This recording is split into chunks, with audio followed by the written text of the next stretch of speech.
sheep, and I am known by my own. As the Father knows me, even so I know the Father, and I lay down my life for the sheep.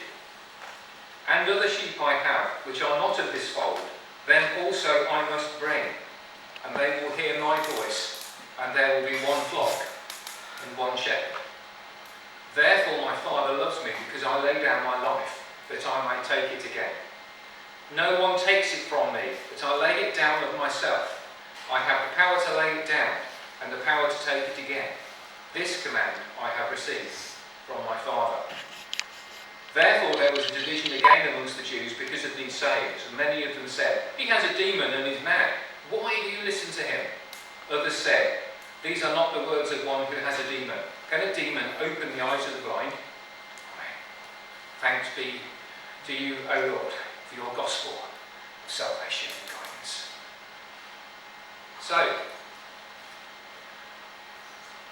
Jesus, the Good Shepherd, is talking about something that they would really understand at that time. There was in Judah, there was this area of land about 35 miles by 17. It was rocky, lowish. It was unsuitable for crop growing, so basically you were into animal husbandry, and you had lots of people would be shepherds, and practically everybody would know one or of one, and they would understand and they would see them and stuff. And there was this double concept. There was a place where there was a building that they would bring the sheep into at night and lock the door, and somebody had the key to the door, and they were the shepherd with the key, and he controlled who went in and who went out. So when Jesus is talking about he is the shepherd and he controls who goes in and out and therefore finds pasture, that's what he's talking about. And then he's also, because you couldn't bring everybody in from the hillsides outside the town, there was one of the worst jobs in the world was night shepherd. And they had these penned off areas, and there were like a sort of stone wall rectangle, and then a narrow gap that you could get the sheep through. And then the shepherd would literally sleep across the gap. He would sleep across the gap there, so that the sheep couldn't get in and out. If a wolf came to get to the sheep, you'd have to get past and get through him and get past him first. So in that sense, when Jesus says, "I am the door of the sheep," he is speaking to what people will understand, and he is speaking exceedingly literally. He's using "I am" again because he's using because he's speaking to the Jews, and when Moses asked God what his name was, he says, "I am who I am." So "I am" means God. That's basically that translates as God. So he says, "I am the door of the sheep." You can put a full stop in there and go, "I am the door of the sheep." The "I am" is the door of the sheep. God has made himself the door of the sheep, so that he is the way by which people come in to himself, if you like. It's exceedingly literal and exceedingly understandable and stuff. Now, he's wearing his "I am" t-shirt again. And if anyone goes in by me, they will be saved. So Jesus is saying, "I am," he says, "I'm God, and I am the way in, and I will get you in. If you come in by me, you will be saved." And then there's the unseen negative flip of that. You try to come in not by me, you will not be saved. So he's got that there without having to say it, because you don't always go in with a really negative message, do you? In marketing terms, that just doesn't work, you know, and stuff like that. So in verse 8 he's going, "All who ever came before me are thieves and robbers, but the sheep did not hear them." Now, there's a discussion about whether "before me" is in the text or not, or whether it's been put in to make the sentence flow. And because people aren't used to Jesus being this, I'm over there talking to Abraham, I'm over here talking to you, and I'm over there talking to Crown of Life Community Church in 2022, and I'll be over there at some point between now and when time ends, talking to whoever's around there. You know, when I was talking to Victoria, I was talking to Henry VIII, and I was talking to the Vikings, or whatever, you like that one, and that they're not used to that, so we think that they put in before me because that's all a bloke can talk about is before. He can't talk about the future, if you like. I don't know, because I'm not God, I don't know what's going to happen next week. The fair I don't build a debt, but the word forecast correctly, by the way, but we'll cross that bridge when we come to it, because that's the future that Jesus talked about before. All whoever, and if you run that out of it and you go, all whoever came are thieves and robbers, all whoever come are thieves and robbers, and we understand the latency of the people who came after, who were thieves and robbers of the word, aren't we? You've got 570 AD, you've got Muhammad ibn whatever, who very nicely says Jesus is a prophet, but then says he's better, and stuff like that. So there's, he's not trying to take away from, he's taking away from, but he's also trying to add to, because that's a bit of a thing. And then you've got 624 AD, you've got the Buddha, Mr. T.H.E. Buddha. And 1469 you've got Guru Nanak, and then more dangerous in the West you've got 1805, you've got Joseph Smith, who started the Mormon Church, and Jesus Christ, and Latter-day Saints, and stuff like that. In 1852 you've got Charles Taze Russell, who founded the Watchtower Bible and Tract Society. That was a mouthful to call it Jehovah's Witnesses and stuff like that. In 1896, if you really want a mouthful, A.C. Bhaktivedanta Swami Prabhupada, who started the Hare Krishnas. I wouldn't want to be a Hare Krishna in this sort of weather. It sounds like a bit sweaty to me, but we'll have a go. But, you know, this all whoever came are thieves and robbers, because they're taking from the divinity of Jesus, or or worse, they're like the Jews, they're like the strict Jews, they're bringing in more rules. You know, they're saying, you're going to pray facing the right way 6 times a day, or you're toasted, or you've got to do this and sit there, or you've got to go and bathe in the Ganges, or you've got to do this and this, and don't cut your hair or you're dead.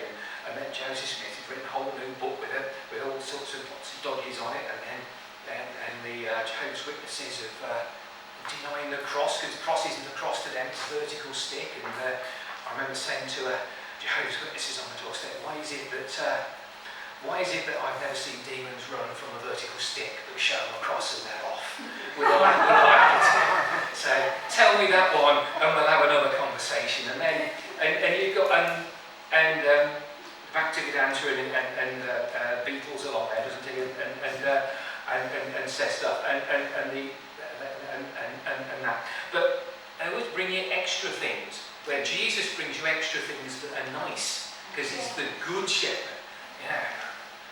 And whatever, and they bring you the spiritual. The Lord bring you the spiritual minstrels, don't they? Not so good for the sheep. So, and then in verse 9 we've got, I am the door, and he's coming back in with, I am the door, because he's repeating himself. Because let's face it, we're a bit thick. We need to have this again, haven't we? We go there, got the door. I am the door. Hello, and so he's saying it again, just in case you missed it. And missed the first time round. And then 10. The thief does not come except to steal and kill and to destroy. Now, New King James, which I do like, says, I have come. Because that's once again a thing. But if you go back to the authorised version, it says, I am come. Gets another I am in there. Because, and that's also, I am comes that you may have life in all its fullness. God comes that you may have life in all its fullness. And now, I like translations that go, you have it more abundantly, because, good news alert, there you go, have life and have it, you may have it to the full. Now, when you work Zaya for a charity that runs like homeless people drop-ins and what have you, you aren't used to the concepts that people you deal with in your daily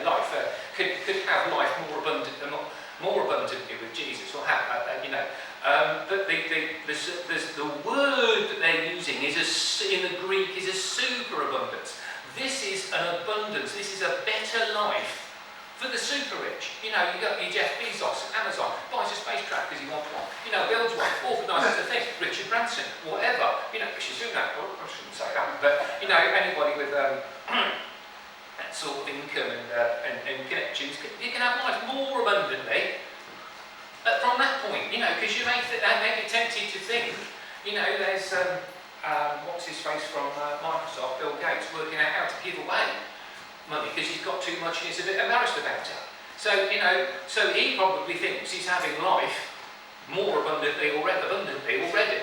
So you have to have the more and the Greek superabundance in there to get the idea that Jesus comes with more abundance, whatever for you, whatever point you start at with him, it will be more abundant with Jesus.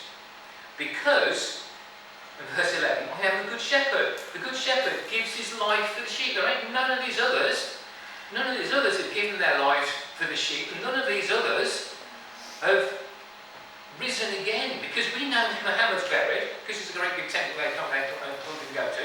We know where the Buddha's buried, we know where Guru Nanak's buried, we know where Joseph Smith's buried, Charles Page Russell, and I expect David Anter, we know where all they're buried, because they're dead. That's the difference. Jesus is alive. He's the good shepherd that gives his life for the sheep. Now, he's pointing at David and Saul. He's pointing at Psalm 23. He's pointing at stuff the Jews are going to understand like it's in them. But he's signposting forward to Calvary because that's what he's doing. He's basically, this is Jesus, he's God, and he's telling them the future. He's telling them his future. But the good news, the even better good news is, in verse 14, I'm the good shepherd, I know my sheep, and I am known by my own. It's good news because he knows his sheep, which is good because he cares. I mean, it's slightly tricky because that means he knows what we're up to at any one time, sort of thing. So, knowing his sheep has got a flip side to it. But the really good news is that he is capable of being known by his own. And that's this relationship. It's not a rules-based answer. It's not about how many hours of evangelism you do. It's not about chanting Krishna's name 1,728 times in a day, minimum target, and stuff like that. And it's not about meditating on, I mean, some of this other stuff, don't get me wrong, it's really good. You know, meditate on the name of God and thereby control your greed, your lust and your desires. You know, this sort of thing, it's actually, you know, used to work for PR firm, this is pretty good stuff. Somebody's really thought about some of this and they've done it well. You know, but He's saying that we even know him personally, and we should know him personally. So, if we don't, there's a deeper level that we can get to and do that, and it's on offer today, as it's on offer yesterday, and it will be on offer tomorrow. Sooner the world doesn't end before midnight. So, you know, and then we get down to verse 16. Other sheep I have, which are not of this fold, them also I must bring, and they will hear my voice. There will be one flock and one shepherd. Now, there's a compulsion, you can feel the sort of compulsion in there. I don't use the word desperation and God in the same sentence, but there's a compulsion in him that you can almost feel in there, you must bring them in. And it's out of this depth of love that he's doing that, because he wants to bring in the others, and he's talking to the Jews. So others in this context is exceedingly likely to be non-Jews. And he's saying there are others I must bring, because the Jews have got a nice gig going where they're God's chosen people, and don't they know it? You know, and God is saying, look, I've actually chosen people, and it's every people. You know, all people, all. There ain't nothing that's excluded from the word all. You know, there are others, I must bring them in too. And this is the depth of his love, that thing. And then, of course, we hit the brick wall, or the stone wall in those days, the stone wall of error.